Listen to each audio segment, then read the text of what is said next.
ચલો મિત્રો, આજે આપણે શરૂ કરવા જઈ રહ્યા છીએ ધોરણ 10નું પ્રકરણ નંબર 11-12 જે છે વિદ્યુત.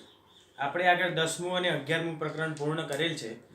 10મું પ્રકરણ પ્રકાશ, વક્રીભવન અને પરાવર્તન અને વક્રીભવન એ કમ્પ્લીટ કર્યું છે. પછી 11મું પ્રકરણ આપણે કમ્પ્લીટ કર્યું છે કે માનવ આંખ અને એની રંગબેરંગી દુનિયા. હવે આપણે એક નવા જ ટોપિક તરફ જઈ રહ્યા છીએ, એ છે વિદ્યુત. તો તમે તમારા ઘરમાં અને બીજી ઘણી બધી જગ્યાએ વિદ્યુતનો અનુભવ કર્યો હશે. તો આ વિદ્યુત શું છે, કેવી રીતે કામ કરે છે, એમાં પ્રવાહ કેવી રીતે ઉત્પન્ન થાય છે, આ બધી જ વસ્તુઓનો આપણે અભ્યાસ આ પ્રકરણમાં કરવાના છીએ. તો સૌથી પહેલા વાત કરીએ વિદ્યુતની. તો વિદ્યુતને સમજતા પહેલા આપણે સૌથી પહેલો જે ટોપિક ભણવાનો છે, જે સમજવાનો છે, એ છે વિદ્યુત ભાર.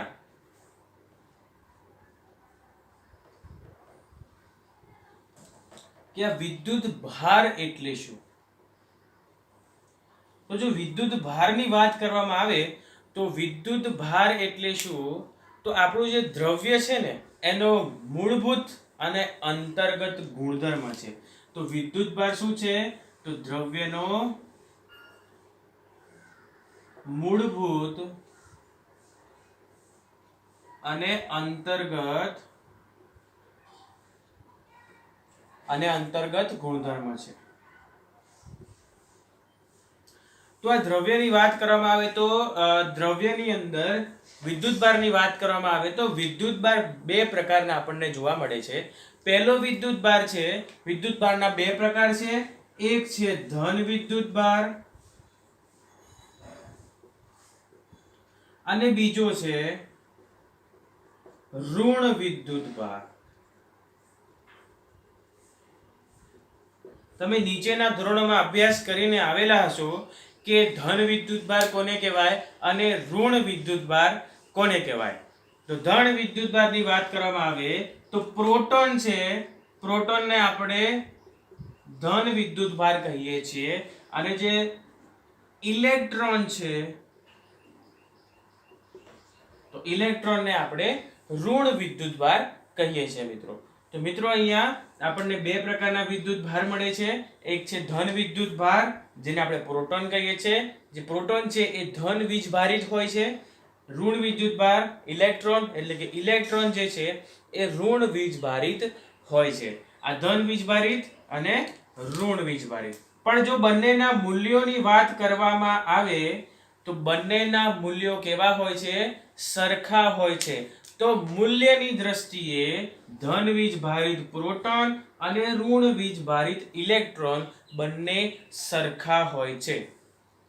બરાબર છે? તો હવે બંને સરખા હોય. ધારો કે કોઈ એક પદાર્થ આપણે લીધો કે આ પદાર્થ A, એમાં 3 પ્રોટોન છે અને 3 ઇલેક્ટ્રોન છે. મૂલ્યમાં બંને સરખા હોય, 3 ધન વીજભાર હોય તો 3 ઋણ વીજભાર હોય, તો આને કહેવાય તટસ્થ. આ જે A છે એને કહેવાય તટસ્થ.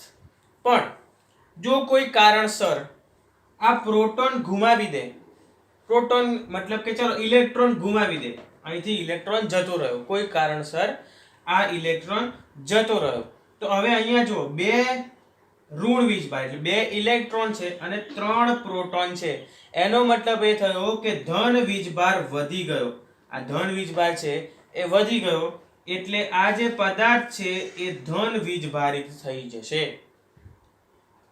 ચલો અત્યારે તટસ્થ છે, બંનેમાં સરખા છે એટલે કે તટસ્થ. આમાં ધન વિદ્યુતભારિત બી ના કહી શકાય કે ઋણ વીજભારિત બી ના કહી શકાય. કેમ? કેમ કે તટસ્થ છે. આમાં કોઈ જ ધન વધારે નથી કે ઋણ વધારે નથી. અને કોઈ કારણસર આની અંદર આ પદાર્થમાં ઇલેક્ટ્રોન આવે છે, ક્યાંકથી ઇલેક્ટ્રોન આવે છે, તો ઇલેક્ટ્રોનની સંખ્યા વધી જાય છે. જો 4 થઈ ગઈ. આ ધન વીજભાર છે એ 3 છે, ઋણ વીજભાર છે એ 4 છે, એટલે ઇલેક્ટ્રોનની સંખ્યા વધી જાય છે. અને આ ઇલેક્ટ્રોનની સંખ્યા વધી જવાના કારણે આ જે છે એને આપણે કહીએ છીએ ઋણ વીજભારિત.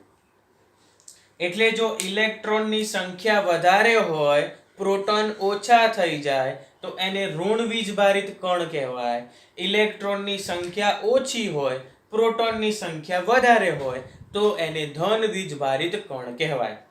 નોર્મલ કન્ડિશનમાં બંને કેવા હોય છે? નોર્મલ કન્ડિશનમાં બંને તટસ્થ તમને જોવા મળે છે. એટલે કે મૂલ્યની દ્રષ્ટિએ ધન વીજભારિત પ્રોટોન અને ઋણ વીજભારિત ઇલેક્ટ્રોન એ દરેક પદાર્થમાં સરખા હોય છે. બરાબર છે મિત્રો? તો પદાર્થ ક્યારે ધન વીજભારિત થાય અને ક્યારે ઋણ વીજભારિત થાય એ તમને ખબર પડી ગઈ હશે. હવે વાત કરીએ આકર્ષણની. જો આકર્ષણની વાત કરવામાં આવે તો ધન અને ઋણ અથવા ઋણ અને ધન એટલે કે વિજાતીય, આ ધન અને આ ઋણ એટલે કે વિજાતીય વિદ્યુતભારો વચ્ચે આકર્ષણ થાય. વિજાતીય વિદ્યુતભાર વચ્ચે શું થાય મિત્રો? આકર્ષણ જોવા મળે. એટલે કે વિજાતીય વિદ્યુતભારો એકબીજાને આકર્ષે.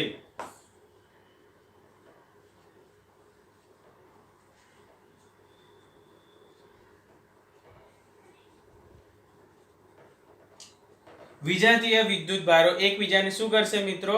આકર્ષે. જ્યારે સજાતીય વિદ્યુતભારો એટલે કે પ્લસ પ્લસ માઇનસ માઇનસ, તો આ સજાતીય છે એ એકબીજાને શું કરશે? અપાક કરશે એટલે કે દૂર કરશે. આ એકબીજાની નજીક આવશે. આ શું કરશે મિત્રો? એકબીજાની નજીક આવશે. જ્યારે આ એકબીજાથી દૂર જશે. બરાબર છે ને મિત્રો? એકબીજાની નજીક આવશે, આ એકબીજાથી દૂર જશે. એટલે કે સજાતીય એકબીજાને અપાકર્ષે છે. શું કરશે મિત્રો? એકબીજાને અપાકર્ષે, એકબીજાથી દૂર જશે. ફરી એકવાર કહી દઉં છું કે જે વિજાતીય હોય એટલે કે ધન ઋણ ઋણ ધન એવા વિજાતીય વીજભાર એકબીજાને આકર્ષશે, એકબીજાની નજીક આવશે. જ્યારે સજાતીય વીજભાર એકબીજાથી કેવા જશે? દૂર જશે. બરાબર છે મિત્રો? તો આ થઈ ગયું તમારું આકર્ષણની વાત કે વીજભારો વચ્ચે કેવી રીતનું આકર્ષણ હોય. ચલો હવે જો વાત કરવામાં આવે આ વિદ્યુત ભારના એકમની, તો એકમ થાય એનો એસઆઈ એકમ થઈ જાય છે. એસઆઈ એકમ એ થઈ જાય કુલમ. આ કુલમ એ વૈજ્ઞાનિકનું નામ છે. આનો એસઆઈ એકમ થઈ જશે કુલમ. આ કુલમ એ વૈજ્ઞાનિકનું નામ છે એટલે એની સંજ્ઞા કેપિટલ સી વડે ઓળખવામાં આવે છે. મિત્રો મેં તમને પહેલા જ કીધું છે કે જ્યારે વૈજ્ઞાનિકનું નામ આવે છે ત્યારે તમારે કેપિટલ લખવાનું થાય. જેમ કે આપણે આગળ ન્યૂટન છે એવા બધાને આપણે કેપિટલમાં જોઈને ગયા છીએ, 9મા ધોરણમાં શીખ્યા હશો. બરાબર છે? તો કુલમ છે એ હંમેશા કેવું હશે? કેપિટલ સી વડે દર્શાવવામાં આવે છે. એટલા માટે કે આ કુલમ એ વૈજ્ઞાનિકનું નામ છે એટલા માટે સી વડે એને દર્શાવવામાં આવે છે મિત્રો. તો આનો એસઆઈ એકમ થઈ જાય છે કુલમ. તો હવે જો એક ઇલેક્ટ્રોનની વાત કરવામાં આવે, એક ઇલેક્ટ્રોન, તો એક ઇલેક્ટ્રોન પર 1.6 એક ઇલેક્ટ્રોન પર 1.6 ગુણ્યા 10⁻⁹ ઘાત કુલમ જેટલો વિદ્યુત ભાર રહેલો હોય છે. કુલમ જેટલો ઋણ વિદ્યુત ભાર, હા ઋણ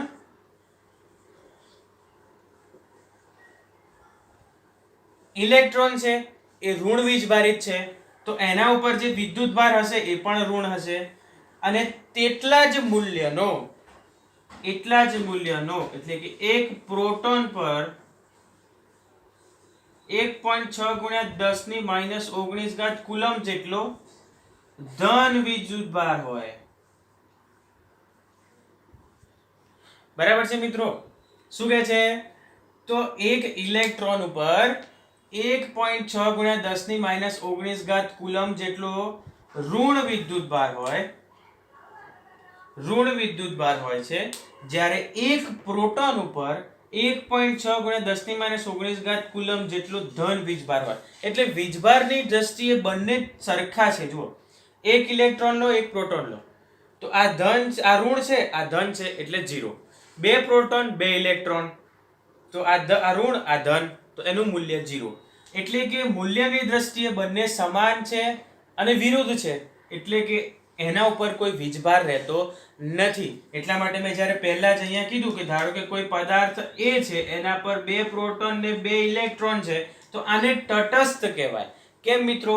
કેમ કે આ બંનેનું મૂલ્ય સરખું છે અને પરસ્પર વિરુદ્ધ છે, એટલે આના પર કોઈ પણ પ્રકારનો વીજભારની અસર રહેતી નથી. એટલા માટે આ થઈ જાય છે તટસ્થ. પણ આમાંથી જો ઇલેક્ટ્રોન નીકળી જાય છે તો ધન વીજભાર વધી જાય છે, એટલે ધન વીજભારિત થઈ જાય, અને ઇલેક્ટ્રોન આવી જાય છે તો ઇલેક્ટ્રોનમાં ઋણ વીજભારિત છે, ઋણ વીજભાર વધી જાય છે, ધન વીજભાર ઓછો હોય છે, એટલે આ ઋણ વીજભારિત થઈ જાય છે.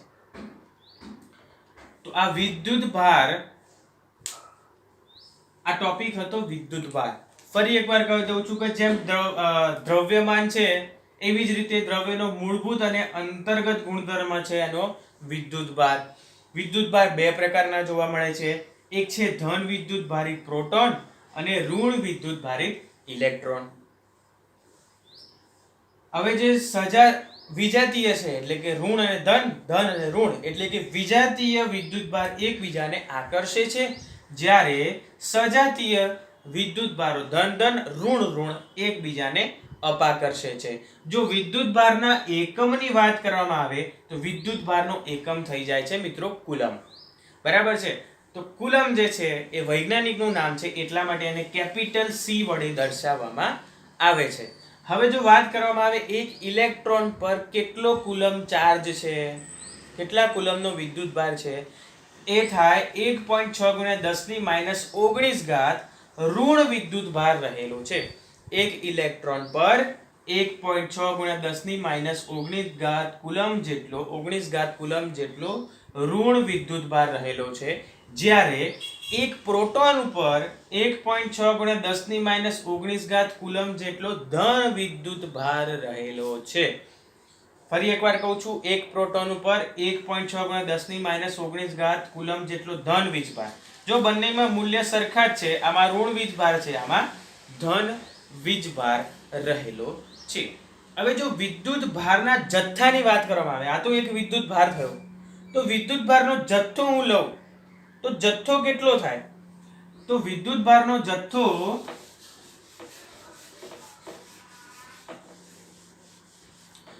એટલે બંચ, આખું બંચ. તો કેટલું થાય? વિદ્યુત ભારનો જથ્થો એને Q વડે દર્શાવવામાં આવે તો Q બરાબર કેટલા થાય? નંબર ઓફ ઇલેક્ટ્રોન્સ એટલે ઇલેક્ટ્રોનની સંખ્યા, કેટલા ઇલેક્ટ્રોન છે એ, ગુણ્યા ઇલેક્ટ્રોનનો વિદ્યુત ભાર. એટલે કે આપણે જે આ કહીએ છીએ ને 1.6 × 10⁻19, તો અહીં એટલે કે જ્યાં Q બરાબર શું થઈ જશે? વિદ્યુત ભારનો જથ્થો. યાદ રાખવાનું છે મિત્રો, કામ આવે, આગળ કામ આવશે એવું સૂત્ર છે. આ થઈ જશે વિદ્યુત ભારનો જથ્થો. N એટલે ઇલેક્ટ્રોનની સંખ્યા અને E એટલે શું થઈ જશે મિત્રો? ઇલેક્ટ્રોનનો વિદ્યુત ભાર.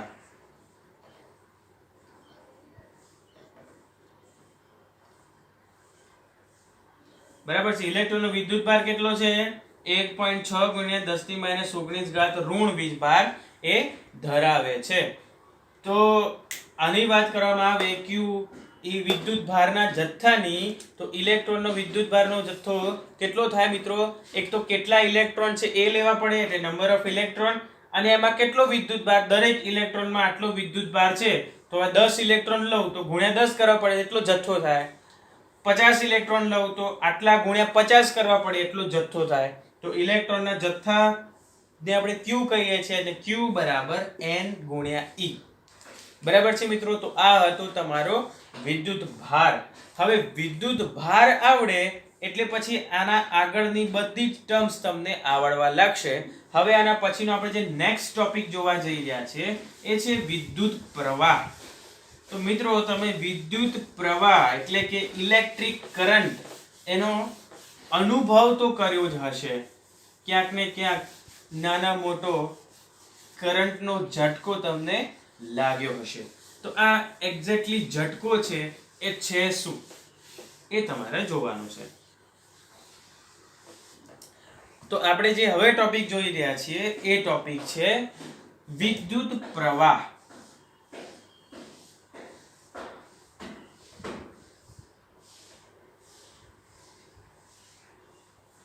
ચલો, વિદ્યુત પ્રવાહ કોને કહેવામાં આવે છે? તો સૌથી પહેલી વાત કે વિદ્યુત પ્રવાહ છે એ ક્યારે વહે છે અને કેવી રીતે વહે છે. અમુકમાં વહે છે, અમુકમાં નથી વહતો, હે ને? તો આનું કારણ શું છે? વહન પામવાનું કારણ શું છે?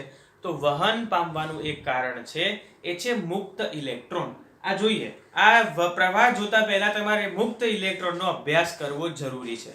તો મુક્ત ઇલેક્ટ્રોન એટલે શું મિત્રો? તો જ્યારે કોઈ પણ પદાર્થની વાત કરવામાં આવે તો એની સંયોજકતા કક્ષા, એટલે કે ધારો કે આ કેન્દ્ર છે, પરમાણુનું કેન્દ્ર છે, આની આજુબાજુ ઇલેક્ટ્રોન કક્ષકો રહેલી હોય. સંયોજકતા કક્ષા એટલે કે છેલ્લી કક્ષા, બરાબર? હવે છેલ્લી કક્ષા છે તો એ વખતે આના કેન્દ્રનું આકર્ષણ બળ એ છેલ્લી કક્ષામાં ઓછું હોય છે. હવે આ છેલ્લી કક્ષામાં ઓછું હોવાના કારણે, એટલે કે સંયોજકતા કક્ષામાં આકર્ષણ બળ ઓછું હોવાના કારણે ઇલેક્ટ્રોન જે છે એ મુક્ત થઈ જાય છે, એટલે કે આમાંથી બહાર નીકળી જાય છે. એટલી એની પાસે ઊર્જા છે. હા, પણ ધારો કે આની વાત કરું તો આમાં ઇલેક્ટ્રોન મુક્ત થઈ ગયા હોય, કદાચ આપણે ધારી લઈએ કે આ ચાંદીનો કે એલ્યુમિનિયમનો કે તાંબાનો ટુકડો છે, આ જે માર્કર છે તાંબાનો ટુકડો છે, તો આમાંથી ઇલેક્ટ્રોન મુક્ત થઈ ગયા છે પણ એ ઉડીને બહાર નહીં આવે. કેમ? એની પાસે અહીંયાથી બહાર જવાની ઊર્જા છે પણ આ પદાર્થમાંથી, એટલે કે આખા ટુકડામાંથી બહાર જવાની તાકાત નથી, એની પાસે એટલી ઊર્જા નથી. તો એ ઇલેક્ટ્રોન શું કરે છે? તો આમાં આ ટુકડામાં મુક્ત રીતે ફરી શકે છે. આનું આકર્ષણ બળ ઓછું હોવાના કારણે, સંયોજકતા કક્ષામાં આકર્ષણ બળ ઓછું હોવાના કારણે ઇલેક્ટ્રોન છે એ મુક્ત થઈ જાય છે અને એ ટુકડામાં મુક્ત રીતે ફરી શકે છે. તો આવા એકની વાત, આ તો એક જ પરમાણુની વાત છે, એવા તો ઘણા પરમાણુઓ હશે, એવા ઘણા મુક્ત ઇલેક્ટ્રોન હશે. તો જેમાં મુક્ત ઇલેક્ટ્રોનની સંખ્યા વધારે, જેમાં મુક્ત ઇલેક્ટ્રોનની સંખ્યા વધારે એ વિદ્યુતનો શું વાહક કહેવાય. અને જેમાં મુક્ત ઇલેક્ટ્રોનની સંખ્યા ખૂબ જ ઓછી અથવા તો નહિવત હોય છે, નથી હોતી, તો એમાં પ્રવાહ પસાર થઈ શકતો નથી. કેમ કે વિદ્યુત પ્રવાહ પસાર થવા માટે મુક્ત ઇલેક્ટ્રોન જરૂર પડે છે. મુક્ત ઇલેક્ટ્રોનથી જ વિદ્યુતનો પ્રવાહ પસાર થાય છે, એટલે કે કરંટ દોડે છે. મુક્ત ઇલેક્ટ્રોન નથી તો પ્રવાહ પસાર નહીં થાય, મુક્ત ઇલેક્ટ્રોન હશે તો પ્રવાહ પસાર થશે. જેમ કે આપણી પાસે પ્લગ છે, પ્લગમાં લાકડા તમે નાખો છો તો એમાંથી આપણને કરંટ લાગતો નથી, રબરમાંથી આપણને કરંટ લાગતો નથી. કેમ? કેમ કે એમાં મુક્ત ઇલેક્ટ્રોન નથી. મુક્ત ઇલેક્ટ્રોન ન હોવાના કારણે પ્રવાહનું પ્રસરણ થતું નથી, વિદ્યુત પ્રવાહ પ્રસરતો નથી. પણ હા, એની જગ્યાએ લોખંડ, તાંબુ, સોનું, ચાંદી જેવી ધાતુઓનો આપણે ઉપયોગ કરવામાં આવે છે તો તરત આપણને ઝટકો લાગે છે. આનું કારણ એ છે કે એમાં મુક્ત ઇલેક્ટ્રોન વધારે છે અને મુક્ત ઇલેક્ટ્રોન વધારે હોવાના કારણે શું થાય છે મિત્રો? એમાં વિદ્યુત પ્રવાહનું વહન થાય છે. એટલા માટે જ આપણા ઘરના જે વાયરિંગ છે એ તાંબાના વાયરના બનેલા હોય છે. વાયરને તમે અંદરથી કાપો તો તાંબુ નીકળશે. તાંબાનું વાયર બનેલું હોય છે, એના પર ઇન્સ્યુલેશન લગાવેલું હોય છે. બરાબર છે મિત્રો? જો તમે ખુલ્લા વાયરને અડો છો તો તમને કરંટ લાગે છે. ઉપર ઇન્સ્યુલેશન છે. ઇન્સ્યુલેશન એટલે કે એવો પદાર્થ કે જેમાં મુક્ત ઇલેક્ટ્રોન નથી, એટલે તમે વાયરને પકડો તો ચાલે. કેમ કે એમાંથી પ્રવાહ પસાર થતો નથી. બીજું, તમે મોટી લાઈનો જોઈ હશે, એ એલ્યુમિનિયમના તારની બની હોય છે. કેમ કે એમાં વધારે પ્રમાણમાં શું હોય છે મિત્રો? મુક્ત ઇલેક્ટ્રોન જોવા મળે છે. ચાંદીમાં સૌથી વધારે છે, પણ ચાંદીના તાર બનાવાય નહીં, ખૂબ જ મોંઘા પડે. એટલા માટે એલ્યુમિનિયમના લાંબે સુધી લઈ જવા માટે એલ્યુમિનિયમનો ઉપયોગ કરવામાં આવે છે, જ્યારે આપણા ઘરની અંદર આપણે તાંબાના વાયરનો ઉપયોગ કરીએ છીએ. તો જો મુક્ત ઇલેક્ટ્રોનનો કોન્સેપ્ટ આપણને ખબર પડી ગઈ હોય તો હવે વિદ્યુત પ્રવાહ વિશે સમજી શકાય છે. તો વાહક કોને કહેવાય અને અવાહક કોને કહેવાય? તો આપણે વાત કરી કે ભાઈ મુક્ત ઇલેક્ટ્રોન જેમાં છે વધારે પ્રમાણમાં એ વાહક, જે શું કરે છે એ પ્રવાહને વહેવડાવી શકે છે. મુક્ત ઇલેક્ટ્રોન જેમાં નથી એ અવાહક. કેમ? કેમ કે એમાંથી પ્રવાહ પસાર થતો નથી. તો ચલો વિદ્યુત પ્રવાહની વાત કરીએ. તો વિદ્યુત પ્રવાહ એટલે શું? તો વાહકના કોઈ આડછેદમાંથી, તો વિદ્યુત પ્રવાહની વ્યાખ્યા આવી છે કે વાહકના કોઈ આડછેદમાંથી, વાહકના કોઈ આડછેદમાંથી એકમ સમયમાં પસાર થતા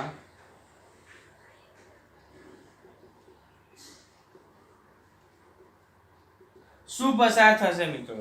વિદ્યુત ભારના જથ્થાને વિદ્યુત પ્રવાહ કહે છે. વિદ્યુત ભારના જથ્થાને વિદ્યુત પ્રવાહ કહે છે. ધારો કે આપણે આ એક તાર લીધો છે. આ તારમાં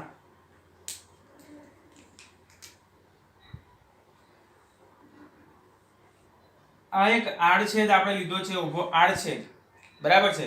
આ આડછેદમાંથી એકમ સમયમાં કેટલો વીજભાર પસાર થઈ જાય છે? એકમ સમયમાં જેટલો વીજભાર પસાર થઈ જાય છે એને આપણે શું કહીએ છીએ? વિદ્યુત પ્રવાહ કહીએ છીએ. ધારો કે આ તાર છે, એમાં ટી સમયમાં આ તારના ટુકડાના આડછેદમાંથી Q જેટલો વિદ્યુત પ્રવાહ પસાર થતો હોય તો વિદ્યુત પ્રવાહ, જેને આપણે I વડે દર્શાવીએ છીએ, તો આવું થશે. વિદ્યુત પ્રવાહ I બરાબર શું થાય મિત્રો?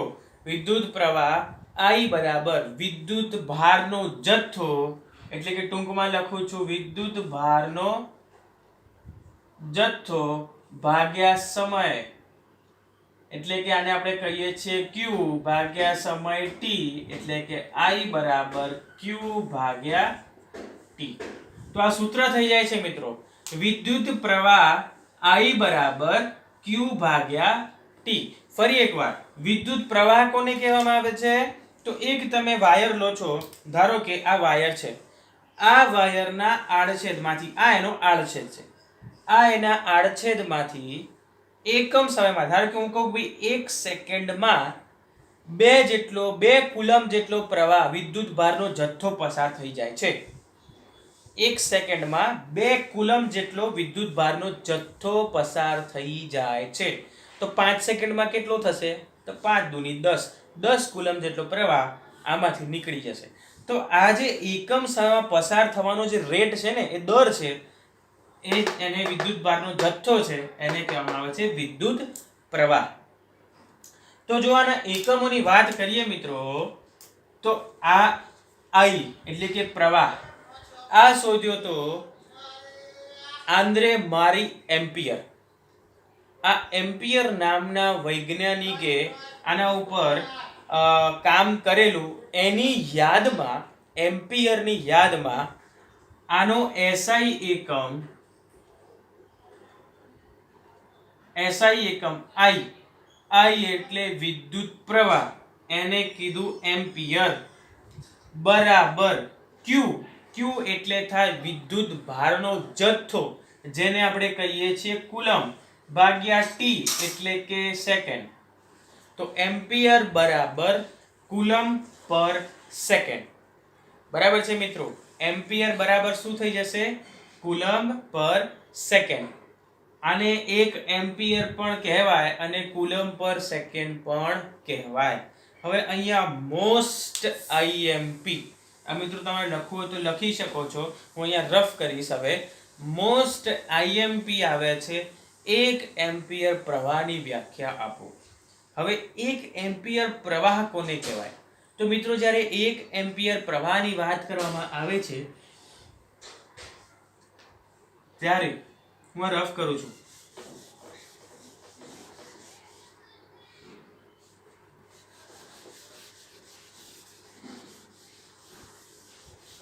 1 એમ્પિયર પ્રવાહ એટલે શું? આપણે જોયું કે એમ્પિયર A બરાબર Q બાય T, એટલે I વિદ્યુત પ્રવાહ માટે I બરાબર Q બાય T, I નું સૂત્ર છે. અને આ થઈ જાય 1 એમ્પિયર બરાબર 1 કુલમ ભાગ્યા 1 સેકન્ડ. બરાબર છે મિત્રો. જ્યારે પણ એમ કે ભાઈ એકમ 1 એમ્પિયર ની વ્યાખ્યા આપો, આવા બધા વ્યાખ્યાઓની જ્યારે એકમની વાત કરવામાં આવે કે 1 એમ્પિયર ની વ્યાખ્યા આપો, ત્યારે બધાને 1 લઈ લેવાનું. 1 કુલમ 1 સેકન્ડ, ત્યારે મળે 1 એમ્પિયર. એવી રીતે વિચારી શકાય. તો I બરાબર Q બાય T આ સૂત્ર છે. આના ઉપરથી તમે શું વિચારી શકો? શું કહે છે? જો વાહકના કોઈ આડછેદમાંથી એકમ સમયમાં પસાર થતા વિદ્યુતભારના જથ્થાને વિદ્યુત પ્રવાહ કહે છે. તો અહીંયા આના ઉપરથી આની વ્યાખ્યા બનાવી શકો. તો વાહકના આડછેદમાંથી 1 સેકન્ડમાં, એકમ સમય એટલે સમય કેટલો છે? 1 સેકન્ડમાં પસાર થતા વિદ્યુતભારનો જથ્થો કેટલો? 1 કુલમ. પસાર થતા 1 કુલમ વીજભારના જથ્થાને, પસાર થતા 1 કુલમ વીજભારના જથ્થા જો પસાર થતો હોય, 1 કુલમ જેટલો વિદ્યુતભારનો જથ્થો પસાર થતો હોય, તો 1 એમ્પિયર પ્રવાહ વહે છે તેવું કહેવાય. પડી ખબર? ચલો જોઈએ શું કહે છે. તો વાહકના 1 એમ્પિયરની વ્યાખ્યા,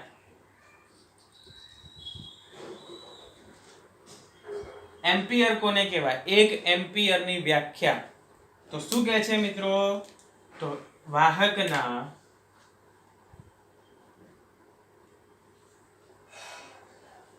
આડછેદમાંથી, તો વાહકનો જે આડછેદ છે એમાંથી 1 સેકન્ડમાં 1 કુલમ જેટલો વિદ્યુત પ્રવાહ પસાર થતો હોય, અથવા તો વિદ્યુત ભાર 1 કુલમ જેટલો વિદ્યુત ભાર પસાર થતો હોય, 1 કુલમ જેટલો વિદ્યુત ભાર પસાર થતો હોય, તો 1 એમ્પિયર જેટલો પ્રવાહ વહે છે. તો તે વાહકમાંથી 1 એમ્પિયર જેટલો પ્રવાહ, 1 એમ્પિયર જેટલો પ્રવાહ વહે છે તેમ કહેવાય. આવડે મિત્રો? પ્રવાહની વ્યાખ્યા આવડી જશે તો એમ્પિયરની વ્યાખ્યા આવડી જશે. પ્રવાહ શું કહે છે? વાહકના કોઈ આડછેદમાંથી એકમ સમયમાં પસાર થતા વિદ્યુતભારના જથ્થાને, એકમ સમયમાં કેટલો વિદ્યુતભારનો જથ્થો એ આડછેદમાંથી નીકળે છે એનો જે દર છે એને આપણે વિદ્યુત પ્રવાહ કહીએ છીએ. એટલે I બરાબર Q બાય T. I એટલે કે એમ્પિયર, એનો એકમ થાય એમ્પિયર, Q નો એકમ થાય કુલમ, T નો એકમ થાય સેકન્ડ. તો 1 એમ્પિયર બરાબર 1 કુલમ પર 1 સેકન્ડ. હવે આના ઉપરથી 1 એમ્પિયરની વ્યાખ્યા બનાવી શકીએ મિત્રો. તો 1 એમ્પિયરની વ્યાખ્યા શું થાય? તો વાહકના આડછેદમાંથી કેટલો 1 સેકન્ડમાં 1 કુલમ જેટલો વિદ્યુતભાર પસાર થતો હોય, 1 સેકન્ડમાં 1 કુલમ જેટલો વિદ્યુતભાર પસાર થતો હોય, તો એ વાહકમાંથી 1 એમ્પિયર જેટલો પ્રવાહ પસાર થયો છે તેવું કહેવાય મિત્રો. હવે આ જે એમ્પિયર છે ને એના 2 નાના મોટા એકમો છે. તો જો એમ્પિયર છે એના નાના એકમોની વાત કરવામાં આવે તો અહીંયા આપણી પાસે 2 છે. એક છે મિલી એમ્પિયર અને બીજો છે માઇક્રો એમ્પિયર. મિલી એમ્પિયર, તો આને કહેવાય 1 મિલી એમ્પિયર. બરાબર છે? માઇક્રો એમ્પિયર આને કહેવાય મ્યુ, એટલે કે માઇક્રો એમ્પિયર. તો જો 1 મિલી એમ્પિયરની વાત કરવામાં આવે તો 1 મિલી એમ્પિયર બરાબર 10⁻³ એમ્પિયર. 1 મિલી એમ્પિયર બરાબર 10⁻³ એમ્પિયર. અને 1 માઇક્રો એમ્પિયરની વાત કરવામાં આવે તો 1 માઇક્રો એમ્પિયર બરાબર 10⁻⁶ એમ્પિયર. તો માઇક્રો એમ્પિયરની વાત કરવામાં આવે તો 10⁻⁶ એમ્પિયર. તો આ થઈ જશે તમારા એમ્પિયરના નાના એકમો. તો 1 એમ્પિયર એટલે વાહકના આડછેદમાંથી 1 સેકન્ડમાં 1 કુલમ જેટલો વિદ્યુત ભાર પસાર થતો હોય તો એમાંથી 1 એમ્પિયર જેટલો પ્રવાહ પસાર થયો તેવું કહેવાય. જો એકમોની વાત કરવામાં આવે તો એમ્પિયર બરાબર કુલમ પર સેકન્ડ. યાદ રાખજો મિત્રો, કુલમ પર સેકન્ડ. એમ્પિયરના નાના એકમો જોઈએ તો કહેવાય મિલી એમ્પિયર, માઇક્રો એમ્પિયર. 1 મિલી એમ્પિયર એટલે 10⁻³ એમ્પિયર અને 1 માઇક્રો એમ્પિયર બરાબર 10⁻⁶ એમ્પિયર. બરાબર છે મિત્રો. હવે તમને હોમવર્ક આપું છું, તમારે વિચારવાનું છે 1 મિલી એમ્પિયર બરાબર ખાલી જગ્યા માઇક્રો એમ્પિયર. આ ખાલી જગ્યા તમારે પૂરવાની છે. શું કહે છે જુઓ, 1 મિલી એમ્પિયર બરાબર ખાલી જગ્યા માઇક્રો એમ્પિયર. આ બંનેનો ઉપયોગ કરો, વિચારો અને આ ખાલી જગ્યા તમારે પૂરવાની છે. બરાબર છે મિત્રો. ચલો હવે આ એમ્પિયર એટલે કે વિદ્યુત પ્રવાહ આપણે માપવું કેવી રીતે? તો વિદ્યુત પ્રવાહ માપવા માટે આપણે એક સાધનનો ઉપયોગ કરીએ છીએ જેને આપણે એમીટર કહીએ છીએ. તો વિદ્યુત પ્રવાહ આપણે શેના વડે માપીએ છીએ મિત્રો? તો વિદ્યુત પ્રવાહ આપણે એમીટર વડે માપવામાં આવે છે. વિદ્યુત પ્રવાહ માપતું સાધન એટલે એમીટર. બરાબર છે. એમીટર વડે આપણે શું કરીએ છીએ મિત્રો? વિદ્યુત પ્રવાહને માપીએ છીએ. તો આપણે અહીંયા 2 ટોપિક્સ કમ્પ્લીટ કર્યા. એક છે વિદ્યુત ભાર અને બીજું છે વિદ્યુત પ્રવાહ. વિદ્યુત ભાર એટલે તો દ્રવ્યનો મૂળભૂત અને અંતર્ગત ગુણધર્મ કહેવાય છે. 2 પ્રકારના વિદ્યુત ભાર આવે, ધન અને ઋણ. ધન વીજભારિત પ્રોટોન હોય, ઋણ વીજભારિત કોણ હોય મિત્રો? ઇલેક્ટ્રોન હોય. બરાબર છે.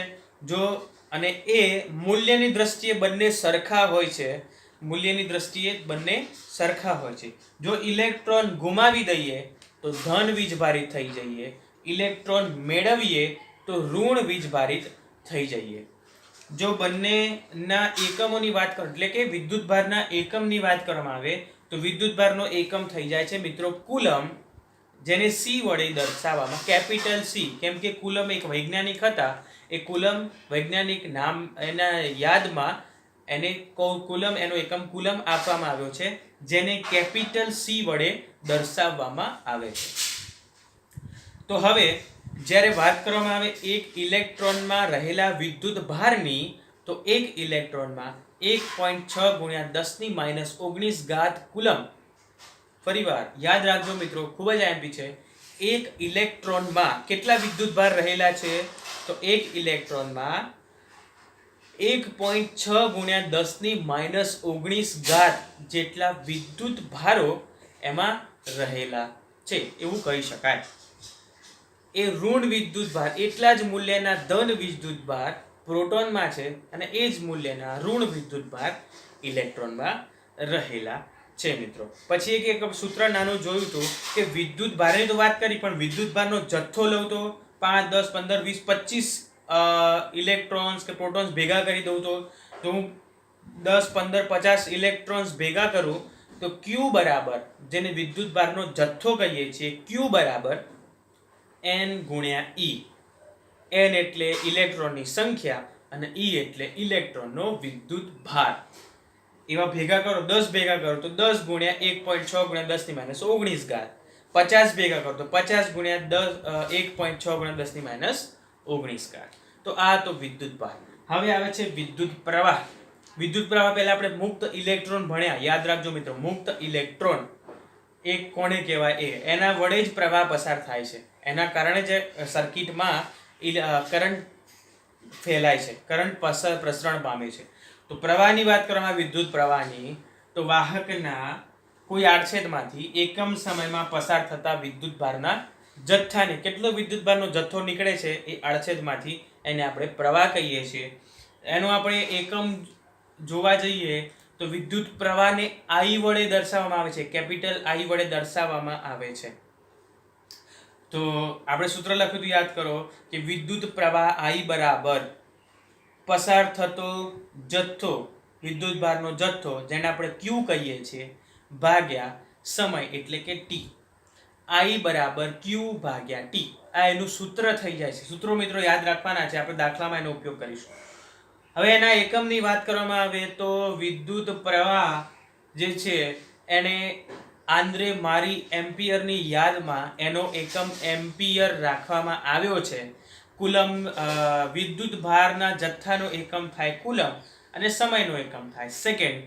તો A બરાબર Q ભાગ્યા T છે, એટલે કે C કુલમ ભાગ્યા S સેકન્ડ. બરાબર છે, એટલે A બરાબર C ભાગ્યા S કુલમ ભાગ્યા સેકન્ડ. હવે વાહકના એક માંથી પસાર થતા 1 એમ્પિયરની વાત કરવામાં આવે તો 1 એમ્પિયર એટલે કેટલું થાય? તો વાહકના આડછેદમાંથી 1 સેકન્ડમાં 1 કુલમ જેટલો, 1 સેકન્ડમાં સમય આપણે લઈએ 1 સેકન્ડમાં 1 કુલમ જેટલો વિદ્યુત ભાર એમાંથી પસાર થઈ જાય તો એમાંથી 1 એમ્પિયર જેટલો પ્રવાહ પસાર થયો તેવું કહેવાય. અને અહીંયા તમને એના નાના એકમો આપેલા છે. ચલો મિત્રો, અહીંયા તમને પાના નંબર 200 ઉપર એક ઉદાહરણ આપેલું છે. એ ઉદાહરણ પણ ગણી જ લઈએ. તો મિત્રો ઉદાહરણ છે એ ઉદાહરણ આપણને શું કહે છે? તો જો મિત્રો ઉદાહરણ આપણને શું કહે છે, તો કોઈ વિદ્યુત, તમારે ચોપડી તમારી પાસે રાખવાની છે. તો વિદ્યુત બલ્બ તમને આપ્યો છે, એની ફિલામેન્ટ છે, એમાંથી 0.5 એમ્પિયર જેટલો પ્રવાહ પસાર થાય છે. ફિઝિક્સમાં મેં પહેલા પણ કીધું છે કે ફિઝિક્સમાં હંમેશા જે પણ ઇન્ફોર્મેશન આપી હોય એ સૌથી પહેલા નોટ ડાઉન કરવાની. બરાબર છે. ઉદાહરણ નંબર 1, ઉદાહરણ નંબર 1 છે. શું કહે છે ઉદાહરણ નંબર 1? જુઓ મિત્રો, ઉદાહરણ નંબર 1 તમને પહેલા આપ્યું છે પ્રવાહ I આપ્યો છે ને, કેટલો છે જુઓ, તમારે ટેક્સ્ટબુકમાં જોવાનું છે. 0.5 એમ્પિયર જેટલો પ્રવાહ એ ફિલામેન્ટમાંથી પસાર થાય છે. કેટલા સમય સુધી? ટાઈમ આપ્યો છે T, 10 મિનિટ. 10 મિનિટ સુધી એ પસાર થાય છે. તો 10 મિનિટ સુધી એ પ્રવાહ પસાર થાય છે. તો તમારે શોધવાનું શું છે મિત્રો? જુઓ, તો તમારે શોધવાનું છે કે એમાંથી કેટલો વિદ્યુત ભારનો જથ્થો નીકળ્યો હશે, એટલે કે વિદ્યુત ભારનો જથ્થો કેટલો હશે. તો તમે મિત્રો જોયું હશે કે એકમોમાં કોઈ જગ્યાએ મિનિટ નથી, એમ્પિયર છે, પણ મિનિટની જગ્યાએ શું છે મિત્રો? સેકન્ડ છે. તો 1 મિનિટમાં 60 સેકન્ડ હોય તો 10 મિનિટમાં કેટલી સેકન્ડ થાય? 10 મિનિટમાં સેકન્ડ થાય 600 સેકન્ડ. બરાબર છે મિત્રો? કેટલી થાય? 600 સેકન્ડ. આપણી પાસે સૂત્ર છે, કયું સૂત્ર છે મિત્રો? I બરાબર Q ભાગ્યા T. I ની કિંમત ખબર છે 0.5, Q ની કિંમત આપણને ખબર નથી. એ વિદ્યુત ભારનો જથ્થો જ આપણે શોધવાનો છે કે કેટલો વિદ્યુત ભાર એમાંથી પસાર થયો. T ની કિંમત આપી છે 600. તો Q બરાબર શું થાય? 0.5 ગુણ્યા 600. તો કેટલા થશે મિત્રો? 6 પંચા 30 એટલે કે 300 કુલમ. Q યાદ રાખવાનું મિત્રો, એકમ ખાસ લખવાના ફિઝિક્સમાં. Q બરાબર 300 કુલમ જેટલો વિદ્યુત ભારનો જથ્થો 10 મિનિટમાં એ બલ્બની ફિલામેન્ટમાંથી નીકળી જશે. અહીંયા જુઓ મિત્રો, અહીંયા તમે ડાયરેક્ટ સૂત્ર પણ બનાવી શકો છો અહીંયાથી જ. શું?